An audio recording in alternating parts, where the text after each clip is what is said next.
ივერიის ყოვლადწმინდა ღვთისმშობლის ტაძრიდან გილოცავთ მთავარანგელოზობის დღესასწაულს, თითოეულ ქართველს, მთელ საქართველოს. ბევრმა არ იცის ამ დღესასწაულთან დაკავშირებით ისტორია და მცირედს გიამბობთ.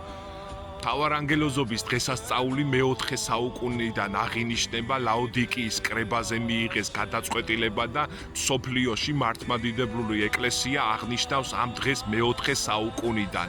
დღესასწაული აღინიშნება მარტიდან მე-9 თვეს ნოემბერში, რიცხვი 9 სიმბოლურია, რაც ანგელოზთა 9 დასს შეესაბამება. ლაოდიკიის კრებამ დაგმო ანგელოზთა გაღმერთება როგორც ღვთაებრივი საკულტო ნიშნით და დაამტკიცა მათი მართლმადიდებლური თაყვანისცემა.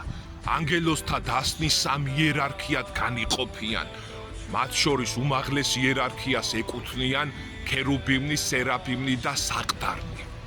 ანგელოზთა საშუალო იერარქიას შეადგენენ უფლებანი, ძალნი და ხელმწიფებანი. უმდაბლესი იერარქია კი მოიცავს 3 დასს: საწყისნი, მთავარანგელოზნი და ანგელოზნი. მთავარანგელოზნი უფლის ნებას გვაუწყებენ.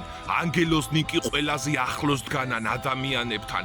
არ ტოვებენ მას, არ გვტოვებენ ანგელოზნი და მუდამ ჩვენ გვერდით არიან.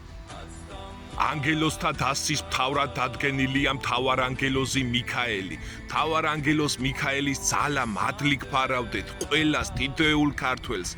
ანგელოზები მუდამ ჩვენ გვერდით არიან. სხვათა შორის საქართველოში მთავარანგელოზთა ხსენების ძალიან ბევრი ტაძარი ეკლესია მდებარეობს. მათ შორის არის ქუთაისის მწვანე ყვავილას, ალგეთის, ენჯის, ჯუმათის, დიმის, ერკეთის, რემის, შუამთის, ქვედა საზანოს, სართიჭალას, მარტყოფის, გლდანის ეკლესიები.